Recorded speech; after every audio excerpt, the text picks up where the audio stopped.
Copper said, chasing the loose wire back to the outlet. Now that the light was out, Belle could see him properly for the first time. She couldn't say she'd noticed him before, when Ramsey had introduced the crew, too dazzled by the lights and the camera.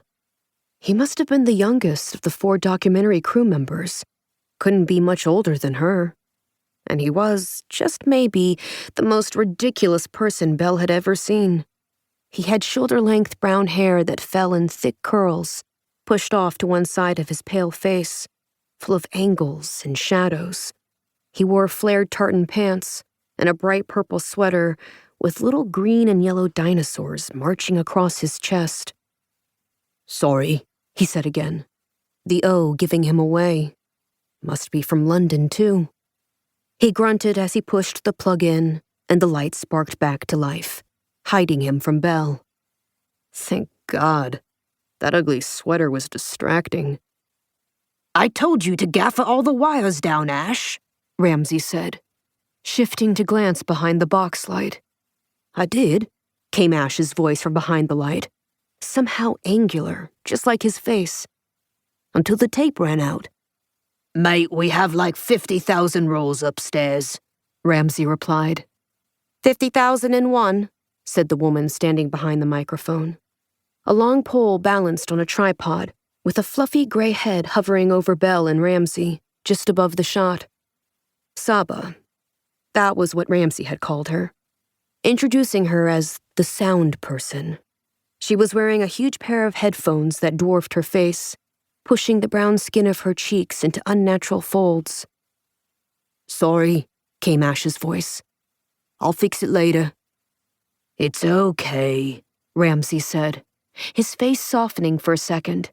Then, to the man behind the huge camera, "James, why are you panning to Ash?" "Thought we were aiming for a cinema verite style for the doc. That you might want this in," the camera operator replied. "No, I don't want this in. Let's reset the shot and go for another take. And everyone, watch where you're stepping this time." Ramsey flashed an apologetic smile at Belle, sitting here on a plush couch across from them all, the cushions artfully arranged and rearranged behind her. "Ash is my brother-in-law," he said, as though in explanation. "Known him since he was 11. It's his first job, isn't it, Ash? Camera assistant." Ash, camera assistant. Saba, sound person. James, camera operator. And Ramsey, filmmaker, producer, director. Must have been nice to have words like that follow your name, words you'd chosen. Belle's were different. "This is Annabelle, the daughter of Rachel Price."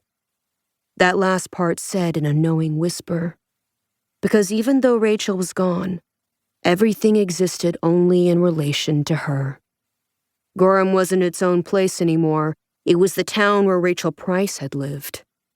Number 33 Milton Street wasn't Belle's home. It was the house Rachel Price had lived in. Belle's dad, Charlie Price, well, he was Rachel Price's husband, even though the Price part had come from him. "Ash, the clapper," Ramsey reminded him. "Oh." Ash emerged from behind the light. A black and white clapperboard clasped between his hands. Printed on it were the words, "The Disappearance of Rachel Price," the name of the documentary. Below that, a handwritten interview with Belle. And she was surprised, really, that it didn't just say, Rachel Price's daughter. Ash walked in front of the camera, the hems of his pants swishing loudly together. "Take 6, he said, bringing the clapper stick down to the slate with a sharp bang, hurrying out of the shot. "Let's start again." Ramsey let out a long breath. They'd been here for hours already, and it was starting to show on his face. "Your mum has now been missing for more than 16 years. In all that time, there has been no sign of her. No activity on her bank accounts. No communication with family. No body found despite extensive searches.